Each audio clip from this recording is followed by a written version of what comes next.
주시는 하나님의 말씀 마가복음 5장 1절부터 20절의 말씀입니다. 예수께서 바다 건너편 거라사인의 지방에 이르러 배에서 나오심에 곧 더러운 귀신 들린 사람이 무덤 사이에서 나와 예수를 만나니라. 그 사람은 무덤 사이에 거처하는데 이제는 아무도 그를 쇠사슬로도 맬 수 없게 되었으니 이는 여러 번 고랑과 쇠사슬에 매였어도 쇠사슬을 끊고 고랑을 깨뜨렸음이러라. 그리하여 아무도 그를 제어할 힘이 없는지라. 밤낮 무덤 사이에서나 산에서나 늘 소리 지르며 돌로 자기의 몸을 해치고 있었더라. 그가 멀리서 예수를 보고 달려와 절하며 큰 소리로 부르짖어 이르되 지극히 높으신 하나님의 아들 예수여, 나와 당신이 무슨 상관이 있나이까? 원하건대 하나님 앞에 맹세하고 나를 괴롭히지 마옵소서 하니, 이는 예수께서 이미 그에게 이르시기를 더러운 귀신아 그 사람에게서 나오라 하셨습니다. 이에 물으시되 내 이름이 무엇이냐? 이르되 내 이름은 군대니 우리가 많음이니이다 하고 자기를 그 지방에서 내보내지 마시기를 간구하더니 마침 거기 돼지의 큰 떼가 산 곁에서 먹고 있는지라. 이에 간구하여 이르되 우리를 돼지에게로 보내어 들어가게 하소서 하니 허락하신대 더러운 귀신들이 나와서 돼지에게로 들어가매 거의 2,000마리 되는 떼가 바다를 향하여 비탈로 내리달아 바다에서 몰사하거늘 치던 자들이 도망하여 읍내와 여러 마을에 말하니 사람들이 어떻게 되었는지를 보러 와서 예수께 이르러 그 귀신 들렸던 자 곧 군대 귀신 집혔던 자가 옷을 입고 정신이 온전하여 앉은 것을 보고 두려워하더라. 이에 귀신 들렸던 자가 당한 것과 돼지의 일을 본 자들이 그들에게 알림해 그들이 예수께 그 지방에서 떠나시기를 간구하더라. 예수께서 배에 오르실 때 귀신 들렸던 사람이 함께 있기를 간구하였으나 허락하지 아니하시고 그에게 이르시되 집으로 돌아가 주께서 내게 어떻게 큰 일을 행하사 너를 불쌍히 여기신 것을 내 가족에게 알리라 하시니 그가 가서 예수께서 자기에게 어떻게 큰 일 행하셨는지를 데가볼리에 전파하니 모든 사람이 놀랍게 여기더라. 이것은 살아계신 하나님의 말씀입니다. 아멘. 네, 자리에 앉아주시겠습니다. 자, 우리가 가진 복음의 능력이라는 제목으로 오늘 말씀을 마가복음 5장 1절부터 20절까지 계속해서 마가복음 시리즈 설교를 하려고 합니다. 1990년대에 우리 사회를 발칵 뒤집어 놓았던 연쇄 살인마 집단들이 있었죠. 그들은 자신들의 이름을 마스칸이라고 지었습니다. 그 단어는 헬라어로 야망이라는 뜻인데요. 하지만 그들을 붙잡은 경찰이 마스칸이라는 이름 대신에 지존파라는 이름을 붙여 주었습니다. 그 이후로 그들은 지존파로 세상에 알려지게 되죠. 지존파는 6명의 핵심 멤버로 구성되어 있었습니다. 그들은 1993년 4월부터 94년 9월까지 4차례에 걸쳐서 5명을 살해했습니다. 그 살해된 사람들 중에 한 명은 자기 조직원이었다고 합니다. 그들은 부유층에 대한 원한을 품고 백화점에 다니는 1,200명의 고객의 명단을 확보를 했습니다. 그래서 그들이 그들에게 복수를 한다고 했는데 무차별 복수죠. 어떤 특정 대상이 아니라.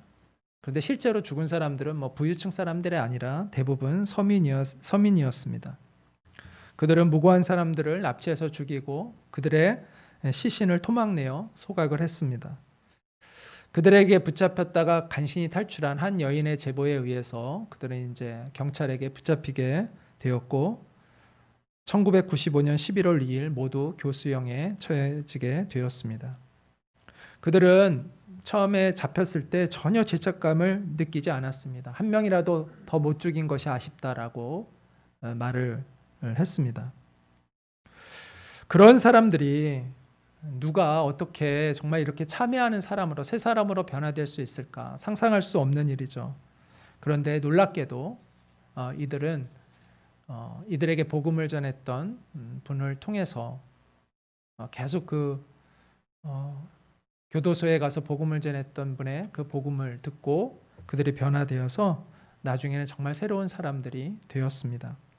특히 지존파 중에서 가장 악랄하다고 평가를 받았던 이 김현양이라는 사람은 새 사람이 되어서요. 감옥에 있는 사람들을 그렇게 섬기고 복음을 전하고 그렇게 하다가 세상을 이제 떠났다고 합니다. 이 사람은 인육도 먹었던 사람입니다. 인육도 서슴지 않고 먹었고 경찰에 잡혔을 때는 나는 인간이 아니다라고 말을 했고요. 법정에서는 어머니를 죽이지 못한 것이 최고로 한스럽다 이렇게까지 이야기를 해서 주의를 경악하게 했던 사람이었습니다. 이런 사람도 예수님을 만나고 새롭게 된 것을 보면 정말 예수님이 회복시키지 못할 사람은 없다라는 것을 우리는 깨닫게 되는 것 같습니다. 본문에 나오는 이 거라사의 광인 역시도 정말 소생이 불가능해 보이는 사람입니다. 물론 이 사람은 범죄자는 아니었지만 정말 인간성을 상실한 삶을 살고 있었던 사람이었습니다. 그런데 오늘 본문에서 우리가 보았듯이 이런 사람도 예수님으로 인해서 치유되고 회복되는 역사가 일어났습니다. 오늘 우리가 함께 이 본문의 내용을 다시 한번 자세히 살펴보면서 우리가 가진 이 복음의 능력이 어떤 능력인가를 다시 한번 깨닫고 우리를 통해서 주님이 무엇을 하기 원하시는지를 다시 한번 확인하는 그러한 시간이 되기를 바랍니다. 예수님과 제자들을 태운 배는 이제 갈릴리 호수를 지났죠. 지난번에 그 호수 지나면서 막 폭풍이 일어났다는 이야기 우리가 보면서 거기에서 우리가 믿음이 무엇인가에 대한 것을 생각해 봤는데 이제 그 배가 무사히 도착을 했습니다. 그 지역은 거라사 지방입니다. 이 거라사 지방은 이제 갈릴리에서 이렇게 오른쪽으로 이렇게 가면 그 거라사가 지역이 나오죠. 이 지역을 얘기를 합니다. 지금 여기 나오는 사진은 거라사 지역의 실제 사진입니다. 바다 호숫가에 이렇게 갈릴리 호수는 갈릴리 바다라고도 하는데 굉장히 큰 호수이기 때문에 그렇게 바다처럼 보이기 때문에 바다라고도 했습니다. 본문에 이제 돼지떼가 등장하는데 이 거라사 지역은 유대인이 살던 곳이 아니에요. 이방인들이 살았습니다. 그러니까 유대인이 아닌 사람들을 우리는 이방인이라고 하죠. 그리고 이방인들은 유대인들이 정말 이렇게 사람같지 않게 취급을 했습니다. 근데 이방인의 지역입니다. 여기서 돼지떼가 나오는 이유도 그것을 증명합니다. 왜냐하면 유대인들은 돼지를 기르지를 않습니다. 돼지를 먹지 않았으니까요. 그래서 이 지역이 이방인들의 지역이었고 이방인들이 생활하던 그러한 거주지였다는 것을 우리가 알 수가 있습니다. 예수님께서 특별히 이방인의 이 지역에서 사역을 하셨다는 건 의미를 찾을 수만 큰 의미를 갖고 있어요. 왜냐하면 우리는 흔히 예수님은 이방인에게 아니라 유대인을 대상으로 사역했다는 걸 우리는 잘 알고 있잖아요. 그런데 예수님이 때로는 이방인의 지역에 가서도 복음을 전했다는 걸 여기서 우리는 확인할 수 있습니다. 예수님이 사마리아 우물가의 여인에게 이렇게 복음을 전하셨잖아요. 그 여인도 사실은 정통 유대인이 아니죠. 이방인에 속하는 거죠. 또 수로보니게 여인의 간청을 들어주셔서 귀신 들린 딸을 고쳐주셨는데 그 수로보니게 여인도 이방 여인이에요. 유대인 여인이 아니에요. 그 다음에 예수님에게 찾아와서 자기의 그 중풍병에 걸린 자기 하인을 고쳐달라고 했던 로마 장교가 있습니다. 그 사람의 간청도 예수님이 들어주셔서 치유하신 얘기가 이 성경에 나옵니다. 이처럼 예수님은 물론 유대인의 사역에 집중하시긴 했지만 이방인들을 차별하신 것이 아니고 또 이방인들을 외면하신 것이 아니라는 것을 우리는 알게 됩니다. 예수님은 인종과 민족을 차별하지 않고 고통 가운데 있는 모든 사람들을 불쌍히 여기셨다는 것을 우리는 본문을 통해서 다시 한번 확인해 볼 수가 있습니다. 예수님께서는 거라사 지방에 가셨는데 거기 귀신 들린 이제 한 광인이 미친 사람이 무덤에서 뛰쳐나와서 예수님께 달려오죠. 그 사람이 어떤 사람인가에 대해서 본문은 이렇게 얘기하고 있는데요. 그 사람은 무덤 사이에 거처하는데 이제는 아무도 그를 쇠사슬로도 맬 수 없게 되었으니 이는 여러 번 고랑은 수갑을 얘기하는 겁니다. 그다음에 쇠사슬에 매였어도 쇠사슬을 끊고 고랑을 깨트렸음이러라. 그리하여 아무도 그를 제어할 힘이 없는지라. 밤낮 무덤 사이에서나 산에서나 늘 소리 지르며 돌로 자기의 몸을 해치고 있었더라라고 얘기합니다. 그 당시에 이 무덤은 주로 동굴입니다. 그래서 동굴에서 이 사람이 지냈다는 것, 시체와 함께 살았다는 것입니다. 그는 정신 이상자죠. 그리고 난폭합니다. 그래서 사람들을 보면 막 달려와가지고 막 소리 지르고 위협하고 그랬고 자기 몸에다 막 자해를 해가지고 피투성이가 되어 있는 정말 그런 사람이었습니다. 그렇기 때문에 사람들이 그를 통제하기 위해서 수갑도 채우고 쇠고랑 그러니까 발에다도 채우고 쇠고랑도 채우고 그랬는데 보통 힘이 아니에요. 그걸 그냥 쇠사슬을 다 끊어버릴 정도로 엄청난 힘을 가진 괴력을 가진 그러한 사람이었습니다. 여기 본문에 보면 그 본문에서 이 제어할 수 없었다고 이야기하는데 이 제어하다라는 것은 헬라어의 원래의 의미는 무슨 의미냐면은 아무도 그를 제어할 힘이 없다고 이렇게 나오잖아요. 근데 제어한다라는 건 원래 헬라어에서의 의미는 사나운 짐승을 길들인다는 거예요. 근데 제어할 수 없었다는 것은 이 사나운 짐승을 길들이지 못하는 그런 상황처럼 그런 것을 묘사하고 있는 것입니다. 그는 통제가 안 되는 사람이에요. 그런데 이 사람이 예수님께 막 달려왔어요. 왜 달려왔을까요? 처음부터 예수님께 달려온 이유는 처음에는 위협하려고 왔겠죠. 그런데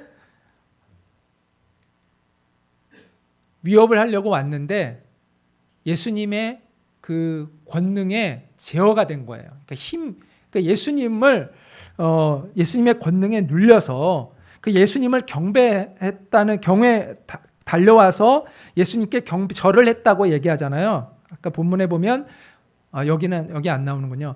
그 뒤에 보면은 예수님께 달려와서 절을 했다고 하는데 그 절을 했다라는 건 예수님을 우리 경배했다라는 의미가 아니라 예수님을 위협하려고 달려왔는데 그 예수님의 권능에 눌려가지고 무릎을 꿇었다는 얘기예요. 그런 의미입니다. 그러면서 예수님께 이제 이런 애원을 하는데 뭐라고 애원을 하냐 하면 같이 한번 읽겠습니다. 7절 읽겠습니다. 시작. 지극히 높으신 하나님의 아들 예수여 나와 당신이 무슨 상관이 있나이까 원하건대 하나님 앞에 맹세하고 나를 괴롭히지 마옵소서 하니. 자, 이것은 그 사람의 고백일까요? 아니면 그 안에 있는 귀신의 고백일까요? 귀신의 고백이죠. 맞습니다. 귀신의 이야기입니다. 그런데 이렇게 된 이유는 뭐 때문이냐면 예수님이 그 귀신에게 그 사람에게서 나오라라고 명했기 때문이라고 그 다음 구절에서 설명해 주고 있습니다. 귀신은요, 예수님이 누구이신지를 알아요, 몰라요? 알고 있습니다. 귀신은 정말 귀신같이 잘 압니다. 그래서 이제 애원하는 거죠. 예수님께 애원을 합니다. 왜냐하면 예수님은 그 귀신을 내쫓을 권세를 갖고 있다는 걸 아니까 애원을 합니다. 하지만 예수님이 물러서지 않습니다. 더욱 압박해요. 내 이름이 무엇이냐? 그러니까 말을 할 수밖에 없습니다. 예수님이 내 이름이 무엇이냐 정체를 밝히라고 하니까 거부할 수가 없어요. 밝힙니다. 내 이름은 군대니 우리 숫자가 많음이니이다 이렇게 얘기하는데 여기서 군대라는 이 헬라어는 레게온이라는 헬라어를 썼습니다. 이 레게온이라는 건 로마 군대의 가장 큰 군 단위를 얘기하는 거예요. 그래서 3,000명에서 약 6,000명으로 이렇게 구성되어진 로마의 군대를 얘기하는 겁니다.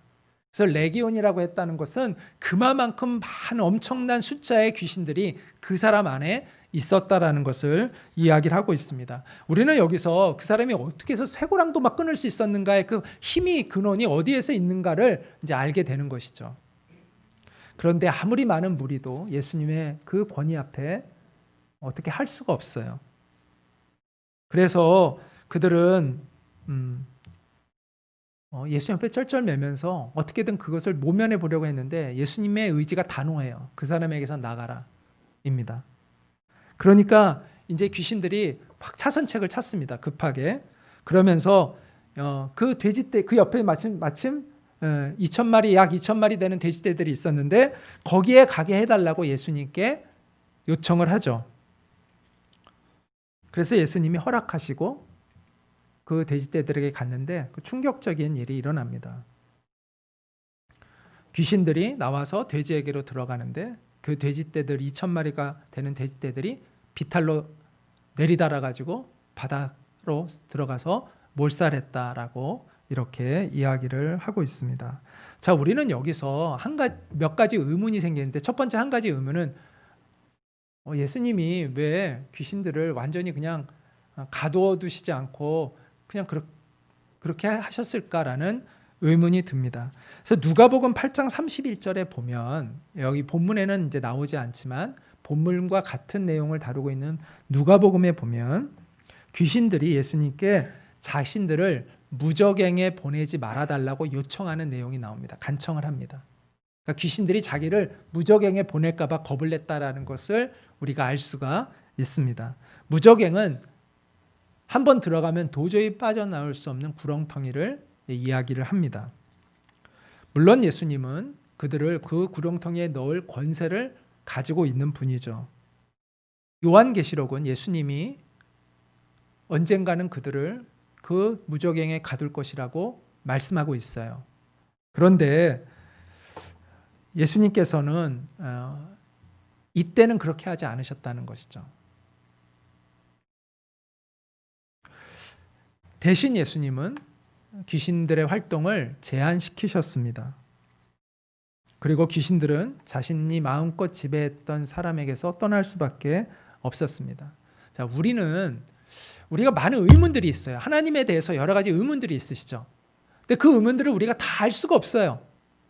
저도 여러분이 묻는 질문에 다 대답을 해드릴 수가 없어요. 제가 모르는 것도 너무 많은 거죠. 우리는 하나님이 알게 하신 것까지만 알 수 있는 거지 하나님이 안 알려주신 것들은 모르는 거예요.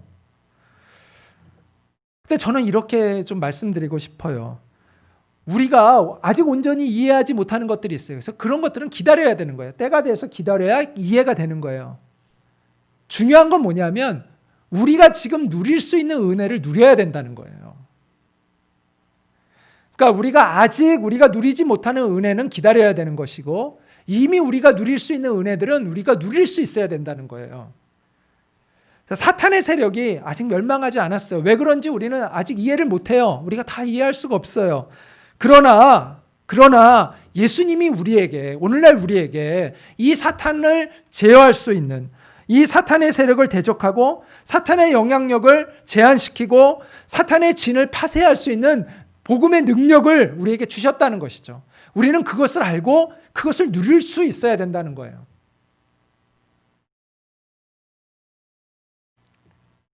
자, 또 하나 의문이 있어요. 또 하나 의문이 뭘까요? 왜 예수님은 제3자, 애매한 제3자의 재산이 그렇게 손실되게 하셨을까? 라는 것이죠. 2,000마리 나는 돼지떼가 그 주인이 있었을 거 아니에요. 그렇죠? 네. 그 주인의 입장에서는 억울할 수 있잖아요. 오늘날 우리 현대인들은 자기의 재산 손실에 되게 민감해요. 그렇죠? 그래가지고 이것에 대해서 굉장히 좀 이렇게 막 뭐라고 해야 될까? 불편한 진실처럼 느낄 수가 있어요. 모르겠어요. 왜 그런지 저도. 네. 오늘 성경에 단서가 나오지 않아요. 왜 그랬을까 예수님이. 그런데 한 가지 우리가 이제 짚고 넘어갈 거는 뭐냐면 예수님이 직접 귀신들 보고 돼지떼로 가라고 명령하신 것은 아니에요. 그걸 요청한 거는 예수님이 처음 말씀하신 게 아니라 누가 얘기한 거예요? 귀신들이 먼저 얘기한 거고 예수님이 이제 허락하셔서 그런 거지 예수님이 그 귀신들에게 저 돼지떼로 들어가라고 명령하신 것은 아니라는 것을 일단 그까지는 좀 다시 한번 우리가 짚고 넘어갈 필요가 있는 것 같아요. 그런데 왜 그렇게 그냥 내버려 두셨을까? 그건 저도 모르겠어요. 돼지떼에게 들어간 그 귀신들이 그 잔인하고 난폭한 본성이 드러납니다. 그래서 그 돼지떼들이 막 내달아 가지고 다 집단 자살을 하죠. 귀신은 여기서 다시 한번 우리가 깨닫게 되는 건 귀신은 죽이는 영이라는 거예요. 어쩌면 이건 어쩌면이에요. 그냥 상상하는 추측인데 어쩌면 예수님께서 귀신들의 그 잔혹한 그 잔혹성을 인식할 수 있도록 그렇게 허락하지 않으셨을까? 돼지떼에게 들어가는 것을 예수님이 경각심을 갖도록 그들에 대한 그 잔인성에 대한 경각심을 알 수 있도록 허락하지 않으셨을까? 그냥 뭐 그런 생각을 해봅니다. 돼지떼가 몰살하는 것을 지켜본 돼지치는 사람들이 이제 마을로 도망해서 사람들에게 그 얘기를 하죠. 그래서 사람들이 현장에 와서 누구를 보고 놀랐겠어요? 온전해진 그 광인을 보고 놀랐겠죠. 그리고 바다 위에 떠 있는 그 수천 마리의 돼지의 시체, 그 시신들을 보면서 또한 놀랐을 거예요. 그들은 두려워했다고 이야기합니다. 예수께 이르러 그 귀신 들렸던 자, 곧 군대 귀신 집혔던 자가 옷을 입고 정신이 온전하여 앉은 것을 보고 그들이 두려워하더라라고 얘기합니다. 자, 여기서 두려워하다에 해당하는 이 단어 포베오는 존경하고 경외함으로 무서워하는 걸 얘기하는 거예요. 의미는 좋죠. 그런데 그들이 내린 최종 결정은 무엇일까요? 자, 같이 한번 읽겠습니다. 시작. 네, 좀 잠에서 막 깨신 분들이 많으신 것 같아요. 네, 다시 한번 힘을 내서 좀 읽으시기 바랍니다. 같이 한번 읽겠습니다. 시작. 네. 자, 경이로움을 느꼈습니다. 그들이 존경과 경외함을 느꼈어요. 그런데 그들의 선택은 그 예수님과 교제하고 예수님과 함께 있는 걸 선택한 것이 아니라 예수님 떠나달라고 요청을 합니다. 왜 그랬을까요? 경제적인 손실이 또 있을까 봐 두려웠기 때문입니다. 자, 손 마른 자를 고쳐주셨을 때 예수님이 안식일에 누가 막 그거 갖고 시비 걸죠? 바리새인들이 막 못마땅해 하죠. 그들은 자기들의 종교적 신념과 예수님이 어긋나는 일을 했기 때문에 그런 반응을 보였는데, 지금 이 거라사 지역의 주민들은 종교적인 신념보다는 그것이 아니라 무슨 이유 때문에? 경제적인 손실 때문에 그들은 예수님께 떠나달라고 요청을 하고 있는 것을 보게 됩니다. 장애인 시설이 들어오면 그 마을 주민들이 데모를 합니다. 저는 우리가 그래서는 안 된다고 생각합니다. 교회가 또 그리스도인들이 이런 일에 같이 하는 것은 정말 부끄러운 일이라고 생각해요. 이런 반대를 하는 사람들의 이유는 집값이 떨어진다는 겁니다. 장애인 시설이 들어오면 집값이 떨어진다. 그것은 어떤 거죠? 사람보다 경제적인 이익을 우선시 여기는 가치관 때문입니다. 거라사인들은 그 사람이 온전해지는 걸 보고 기뻐하지 못했습니다. 왜냐하면 그들의 경제적 손실 때문이죠. 여러분의 의사결정과 선택의 기준은 무엇입니까? 사람입니까? 돈입니까? 진리입니까? 여러분의 이익입니까? 평소에는 얼마든지 주님을 내가 따른다 말할 수 있고 돈보다 내가 사람 소중히 여긴다고 말할 수 있습니다. 그런데 의사결정을 보면 압니다. 평소에 말하는 거는요, 그게 진실이 아니에요. 결정적인 순간에 내가 어떤 의사결정을 내리느냐가 그 사람의 진실인 거예요. 여러분의 진실은 무엇입니까? 마을 사람들은 그 수천 마리 돼지는커녕 한 마리의 돼지를 잃는 것도 아마 아쉬워했을 거예요. 그 미친 사람을 위해서 한 마리의 돼지가 희생되는 것도 그들은 아까워했을 거예요. 그런데 예수님은 그 한 사람을 위해서 수천 마리의 돼지가 희생되는 것도 아까워하지 않으셨을 거예요. 물론 이 2천 마리는 예수님의 돼지가 아니에요. 그런데 그 돼지가 2천 마리가 예수님이 기르는 돼지였다고 예수님이 아까워하셨을까요? 아니죠. 어떻게 하세요, 여러분? 어떻게? 여러분 확신하세요? 예수님은 아까워하지 않았을 거라고? 그거 어떻게 여러분 확신하세요? 예수님의 십자가 보면 알죠. 예수님의 십자가를 보면 그 예수님의 마음이 어떤지를 알죠. 십자가를 보면 우리는 알 수 있어요. 한 영혼을 위해서 예수님이 아까워하는 것은 아무것도 없다는 것을 우리는 확신할 수 있어요. 한 영혼의 회복을 위해서 예수님이 망설이시는 것은 아무것도 없다는 것을 우리는 확신할 수 있다는 것이죠. 예수님은 어떤 사람들과 마음이 잘 통할까요? 예수님은 어떤 사람과 함께 있을 때 막 기뻐하실까요? 그것은요, 사람을 소중히 여기는 사람이에요. 한 영혼의 가치를 귀하게 여기는 사람이에요. 반대로 예수님이 함께 있기를 원하지 않는 사람들이 있어요. 그런 사람은 어떤 사람이죠? 사람을 소중히 여기지 않는 사람들이에요. 한 영혼의 가치를 무시하는 사람들이에요. 그래서 예수님이 거라사 지방 사람들이 예수님 보고 떠나라고 할 때 예수님이 주저없이 떠나버립니다. 망설이지 않고 예수님 떠나세요. 예수님도 그들과 함께 있기를 원하지 않으셨던 것이죠. 그리고 다시는 그 지방에 갇혔다는 기록이 성경에 나오지 않습니다. 예수님은 그들을 완전히 떠났습니다. 그들은 어리석은 선택을 한 거죠. 그들 스스로가 복을 차버린 겁니다. 그 경제적인 것과는 비교할 수 없는 그 영원한 생명의 복을 그들은 놓쳐버린 거예요. 그들은 자신들이 무엇을 잃었는지조차도 몰랐을 거예요.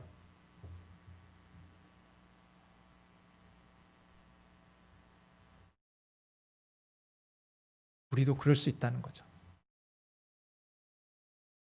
마을 사람들은요, 예수님을 떠나보냈지만 치유받은 사람은 예수님과 함께 있기를 원했어요. 그래서 아마 제자가 되고 싶었던 것 같아요. 그런데 예수님이 그 요청은 들어주시지 않았습니다. 대신 따뜻한 격려를 해주셨어요. 집으로 돌아가서 주께서 내게 어떻게 큰 일을 행하사 너를 불쌍히 여기신 것을 내 가족에게 알리라. 이렇게 격려해 주셨습니다. 그래서 그 사람이 예수께서 자기에게 어떻게 큰일 행하셨는지를 데가볼리에 전파하니, 데가볼리라는 건 10개의 마을이라는 뜻인데 이 거라사가 이제 그 지역의 한 마을이라고 생각하시면 됩니다. 그래서 모든 사람이 놀랍게 여기더라. 이렇게 성경은 이야기하고 있습니다. 우리는 하나님의 나라와 사탄의 나라가 충돌하는 세상을 살고 있습니다. 그걸 우리가 한마디로 흔히 말해서 따라해 볼까요? 영적 전쟁. 우리가 그렇게 표현을 합니다. 하나님의 나라와 사탄의 나라가 충돌하고 있어요. 우리는 그 세상 속에 살고 있습니다. 우리는 영적 전쟁 가운데 살고 있는 것이죠. 예수님은 사탄이 지배하는 그 세상에 들어오셔서 하나님의 나라를 선포하시고 사탄의 노예가 된 영혼들을 회복시키는 사역을 하셨습니다. 우리도, 예수님의 제자인 우리도 바로 그 일을 하도록 부름을 받고 있다고 말할 수 있습니다. 사탄의 역사는요, 한 개인의 삶만 망가뜨리는 게 아니에요. 공동체를 파괴하고요, 나라를 망가뜨려요. 그 대표적인 사례가 1990년대의 시에라리온입니다. 시에라리온, 혹시 그 나라 들어보셨나요? 아프리카의 그 서쪽에 있는 나라이죠. 작은 나라입니다. 여러분 혹시 피에 다이아몬드라는 영화도 있었는데 이걸 소재로 해서 영화도 나왔고요. 이 피에 다이아몬드라는 말 들어보셨나요? 이 중부 아프리카에서 이 다이아몬드 때문에 내전이 일어나고 그로 인해서 너무나 많은 사람들이 희생을 당해서 이제 붙여진 이름입니다. 특히 이 시에라리온은 그 참혹성이 정말 너무너무 이루 말할 수가 없었습니다. 인구가 600만 명인데 이 나라의 인구가, 그 나라에서 이 1990년대에 발생한 내전으로 인해서 20만 명이 죽었고요. 25만 명의 여성들이 강간을 당했고요. 200만 명의 난민이 발생을 했습니다. 7천 명의 어린이들이 군인으로 끌려갔습니다. 4천 명의 사람들이 팔다리가 잘렸습니다. 왜 잘렸는지 아세요?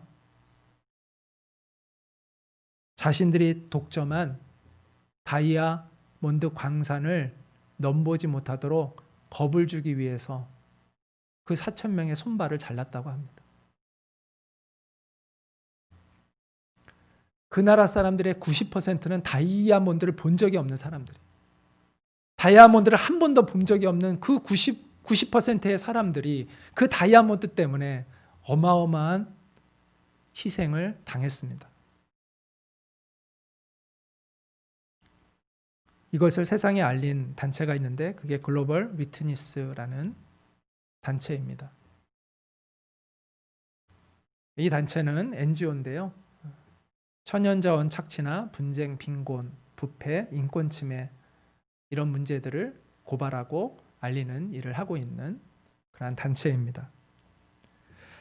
그들이 낸 보고서에서 처음으로 피해 다이아몬드라는 용어가 등장을 했고요. 이것이 이제 알려지면서 세계 여론이 악화되고 불매 운동이 일어나면서 그 대책회의가 열리게 되었습니다.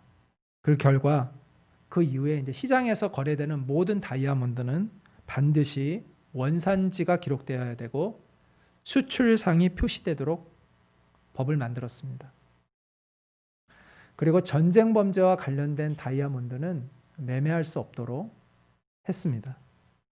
그래서 이제 이 시에라리온의 내전도 종식이 될 수 있었습니다. 이처럼 누군가가 관심을 가지고 그 일들을 그 문제들을 인식하고 세상에 알리고 그걸 극복하기 위해서 노력할 때 변해갈 수 있는 것이라는 것이죠. 사탄의 지배는요, 이처럼 한 개인의 삶만 파괴하는 것이 아니라 한 나라마저도 파괴할 수 있습니다. 공동체의 문화적 차원에서도 이 사탄의 영향력은 나타나는 거예요. 오늘날 우리가 하나님의 나라를 확대시키지 못하는 가장 큰 문제는 무관심입니다. 무관심. 이웃에 대한 무관심, 사회에 대한 무관심입니다. 우리에게 필요한 것은 관심을 갖는 거예요. 거라사 광인의 몸속에 있었던 귀신에게 예수님께서 그로부터 나오라 라고 얘기했을 때 그 귀신이 예수님에게 뭐라고 하냐면 지극히 높으신 하나님의 아들 예수여 나와 당신이 무슨 상관이 있나이까 이렇게 얘기합니다. 귀신이 하는 얘기예요. 나와 당신이 무슨 상관이 있나이까 이 얘기는 무슨 얘기예요? 내가 지금 괴롭히고 있는 이 사람에 대해 당신이 개입하지 마세요. 당신과 상관없는 일이잖아요 라고 얘기하는 거죠. 그냥 못 본 척하고 넘어가세요. 보잘것없는 이런 한 인간에게 왜 당신 같은 분이 관심을 갖습니까? 그렇게 얘기하는 거잖아요. 그런데 예수님은 그 거라사 광인에 대한 관심을 거두지 않으셨습니다. 그리고 그를 위해 행동을 하셨습니다. 사랑의 시작은 관심이에요. 관심이 없잖아요. 그럼 사랑의 행위가 나올 수가 없는 것이죠. 마귀는 우리가 다른 사람들의 고통에 무관심하기를 원합니다. 그리고 사회에서 발생하는 그 문제들에 대해서 우리가 무관심하기를 원합니다. 그래서 우리에게 이렇게 말합니다. 야, 그 사람 너와 상관없잖아. 너는 잘 먹고 잘 살고 있으면 되지 뭐. 네가 그 사람한테 무슨 상관이 있어? 그런 거에 뭘 네가 관심 가질 필요가 뭐가 있어? 그 사건 너랑 상관없잖아. 네가 피해자 아니잖아. 그 문제는 너와 직접적인 관계가 없잖아. 거기 괜히 끼어들려고 하지 마. 마귀는 이렇게 우리에게 이야기한다는 거죠. 그런데 우리 안에 계신 주님은 이렇게 말씀합니다. 그를 돌보는 게 나를 돌보는 것이다. 그 문제에 관심을 기울이는 게 바로 나의 나라에 관심을 기울이는 것이다. 물론 우리가 모든 사람, 모든 고통받는 사람을 다 우리가 도울 수 없고 또 모든 문제에 우리가 다 개입할 수는 없죠. 그러나 우리가 정말 주님의 음성을 듣는 사람이라면 우리는 우리의 주위에 있는 고통받는 이들에게 분명히 관심을 갖고 있을 것이고 또 우리 주위에서 일어나고 있는 어떤 문제를 해결하기 위해서 우리는 노력하고 있을 겁니다. 내가 고통받는 사람에 대하여 무관심하고 내 주위에 일어나는 문제에 대하여 내가 무관심하고 그것과 아무 상관없이 내가 살아가고 있다면 그 사람은 예수님의 마음이 없는 것이죠. 우리가 모든 일에 다 개입할 수는 없지만 내가 예수님의 사람이라면 내가 내 주위에서 무엇인가 그런 사람들에 대하여 관심을 갖고 어떤 문제를 해결하기 위하여 노력하는 것이 있을 거라는 거예요. 그리고 그런 사람들과 같이 힘을 합하기를 원하고 또 그런 사람들을 우리가 또 격려해주고 이런 일을 하게 된다는 것이죠.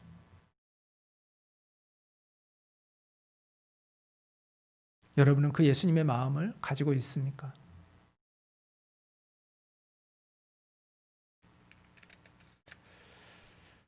우리가 가진 예수님의 복음은요, 귀신에게 사로잡힌 영혼을 자유롭게 하는 능력을 가지고 있습니다. 우리가 가진 그 복음은 사탄을 숭배하는 문화를 하나님을 경외하는 문화로 바꾸게 하는 능력을 가지고 있습니다. 우리가 가진 이 복음의 능력은 탐욕이 지배하고 있는 이 사회를 사랑의 원리가 지배하는 사회로 바꾸어가는 능력을 가지고 있는 것입니다.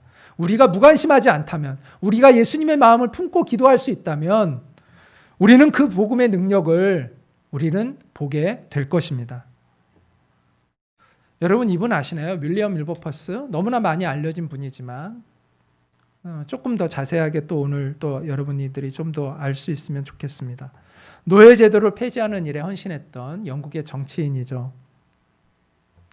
미국에 아브라함 링컨이 있다면 영국에는 이 윌리엄 윌버퍼스가 있다라고 말할 정도로 그는 영국에서 가장 존경받는 정치인입니다.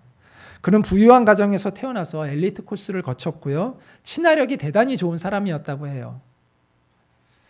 그는 21살의 나이에 하원 의원이 되었습니다. 그리고 촉망받는 정치인이었습니다. 그런데 3년 후인 24살에 그가 하나님을 인격적으로 만나게 됩니다. 그래서 그는 사교계를 청산합니다. 그전에는 굉장히 막 놀기도 좋아하고 사람들과 어울리는 거 좋아하고 막 그런 사람이었나 봐요. 그런데 사교계를 정리를 하고 경건한 그리스도인의 삶을 살기 시작했습니다. 24살부터. 그는 처음에는 목회자가 되어야 되겠다. 내가 이렇게 하나님을 사랑하게 됐으니까 이제 목회자가 되어야 되겠다는 생각을 했대요. 그런데 여러분 어메이징 그레이스를 작사했던 그 존 뉴턴이라는 분 아시죠? 그 신부님이 성공의 사제죠. 그분에게 갔더니 그분이 이런 이야기를 그에게 했다는 거예요. 하나님은 모든 사람을 각기 다른 장소로 부르셨습니다. 당신의 목회자는 영국 의회입니다. 라고 이야기를 했다라고 얘기합니다. 그래서 그가 이제 정치인으로 남기로 결심을 했어요. 그리고 노예 해방에 대한 사명감을 갖게 되었습니다. 그리고 뜻을 같이 하는 기독교인들이 함께 연대해서 그 노예 무역을 폐지하고 또 노예 해방을 위한 그 법률을 제정하는 일에 헌신을 하게 됩니다. 그 당시 영국은 최강의 나라이죠. 그리고 세계 제1의 노예 무역 국가이기도 했습니다. 그래서 아프리카에서 노예들을 잡아다가 그 아메리카 대륙에다가 팔아가지고 많은 경제적인 이익을 보았습니다. 그 당시 노예는요, 사람이 아니었어요. 비참하다는 말로도 표현이 안 될 정도예요. 폭행, 강간, 그건 물론이고 그냥 수시로 사람들을 죽였습니다.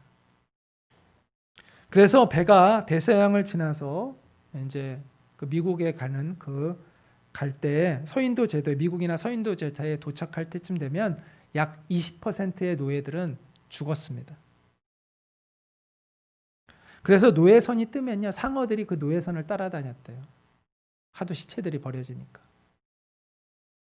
윌버퍼스는 그 잔인한 악습을 끊기 위해서 영국 의회에서 150번이 넘는 논쟁을 벌였습니다. 그는 이렇게 외쳤습니다. 영국이 진정으로 위대한 나라가 되고자 한다면 하나님의 법을 지켜야 하는데 노예제도는 분명히 하나님의 분노를 자극하는 일입니다. 기독교 국가를 자처하는 영국이 황금의 눈이 멀어 노예제도를 가지고 있다니 이러고도 오래 살아남은 제국은 역사에 없었습니다.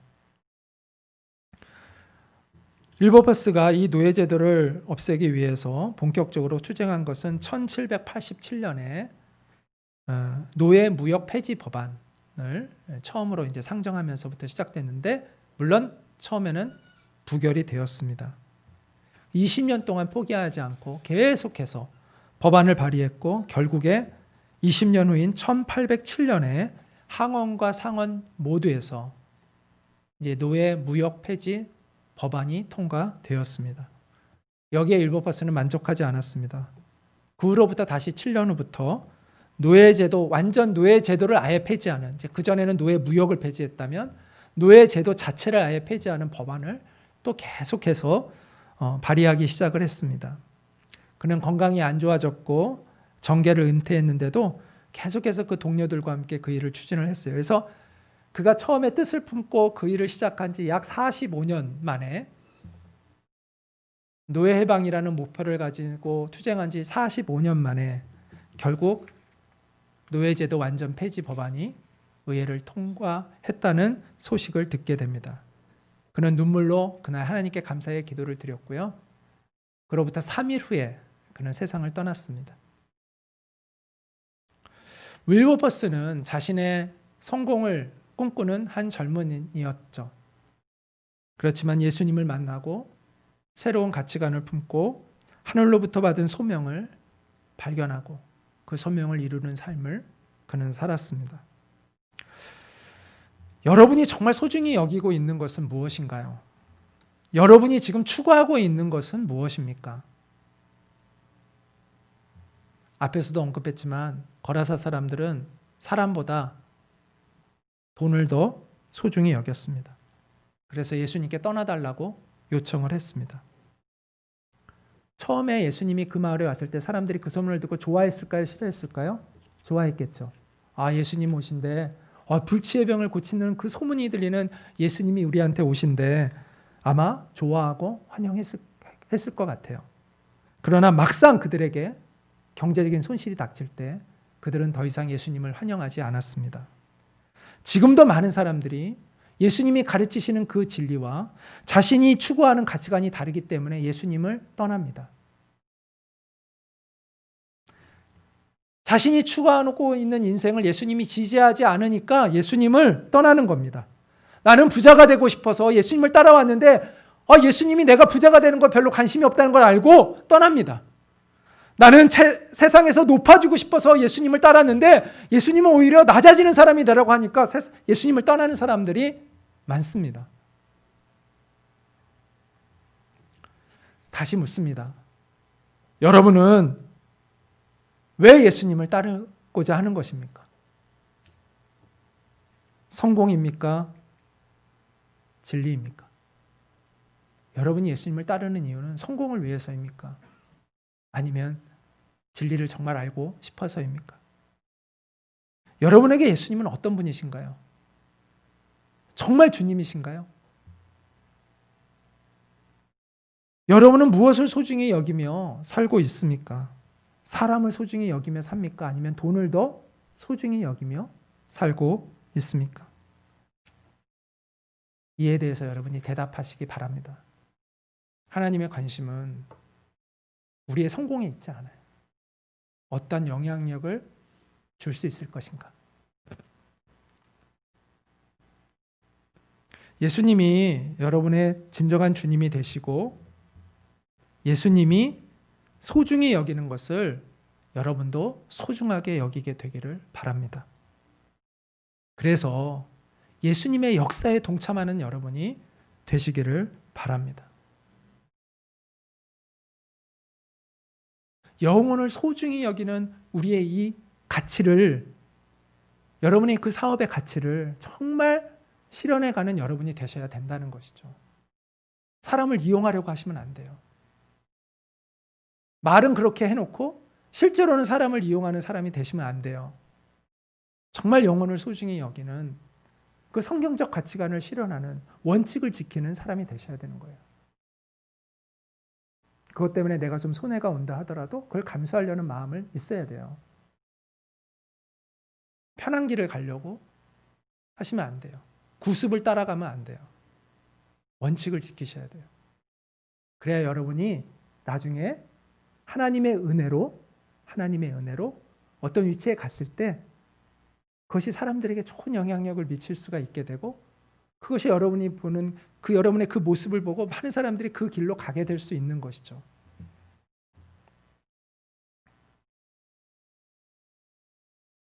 영혼을 살리고 회복시키는 복음의 능력이 여러분을 통해서 실현되어 가기를 축복합니다. 하나님의 사랑과 정의를 실현하는 이 복음의 능력이 여러분을 통해서 이 땅에 드러나게 되기를 축복합니다.